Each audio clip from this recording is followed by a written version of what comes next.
Your phone lights up. It's their name. Your stomach moves before you decide to feel anything about it. You haven't read the message yet. You don't need to. Not a thought. Before the thought. Before you've registered the face properly. Before they've spoken. Before you've had time to form an opinion. Something below all of that already has one. A tightening. A settling. A low signal that doesn't have language because it's older than language. You've been calling this instinct. You've been calling it a read on people. Most of you have good reason to trust it. The person you felt was off turned out to be off. The person you felt safe with turned out to be safe. The evidence is in your life.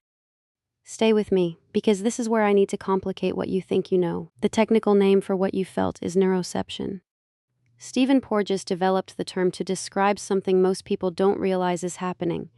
The nervous system, he found, runs a continuous environmental scan below the threshold of conscious awareness. Not a decision, not a process you participate in, a background process that reads faces, voices, posture, proximity, and the prosody of speech, the music underneath the words, and makes a call. Safe, not safe, somewhere between. The call arrives as a feeling before the conscious mind has assembled enough information to agree or disagree. Porges described it as the detection of features, not people. The system doesn't evaluate the person. It reads elements and compares them against a reference. That word reference is where this gets complicated. The system doesn't arrive preset. It arrives learning. Bessel Kolk spent decades documenting how the nervous system encodes experience, not as memory exactly, but as setting. The child who grew up reading a particular face for signs of incoming danger didn't just develop a skill. They developed a baseline, a working definition of what dangerous and safe look like, which signals carry weight, what counts as evidence. The system assembled a library. It keeps adding to it. But the foundational entries, the early ones, the ones that went in before there were words for them, those carry a specific kind of authority. They're treated as the standard against which everything else is measured. Most people have never asked what went into their library at the start. They trust the readings. They don't question the source. Here is where this stops being interesting and starts being personal. The feeling your body produces in the presence of someone who seems unsafe, that feeling is real.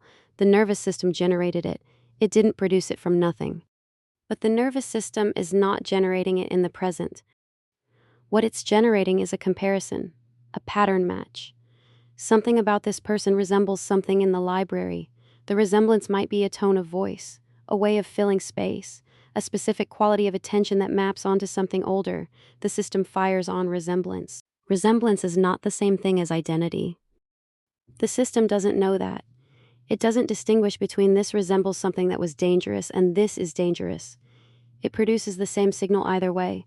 The feeling arrives the same. The body responds the same. And you, receiving the feeling, have no automatic way to tell the difference. You've been trusting a warning system that cannot tell you whether it's warning you about the present. This is the part of the video that most people will follow to the edge and then step back from. If the nervous system fires on resemblance to what was dangerous, then it also settles in the presence of what resembles, what was familiar, what was early, what was the room you first learned to be in.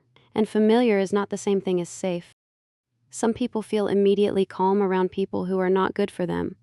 The register is right, the dynamic is recognizable. Something in it fits a groove that was cut early, and the fitting produces ease. That ease reads as safety, the body approving. The body is approving of something it already knows. That is all it is approving of. And some people feel vaguely wrong in the presence of people who are fine, consistent people, warm people, people who are not running any pattern that should produce unease. The unease is real. It isn't about them. It's about the gap between what is present and what the library considers normal, safety, when it has no reference point, reads as waiting, as the space before something happens. Some people mistake calm for safety and discomfort for danger. The library doesn't only contain records of threat. It contains records of what the absence of threat felt like in a specific room, with specific people at a specific point in time that no longer exists. They've been treating those records as current information about the present. There is a category of person who would say they have good instincts about people. They trust their gut. The gut has been right. They have evidence, real evidence, the kind that accumulates over a life and becomes a story about who they are. They've learned to trust the signal because the signal has been trustworthy. This is not wrong. The problem is that trustworthy is not the same as calibrated to the present. The system is right often enough to be trusted completely, and in being trusted completely, it is never examined, and in never being examined, it runs the old program in new rooms.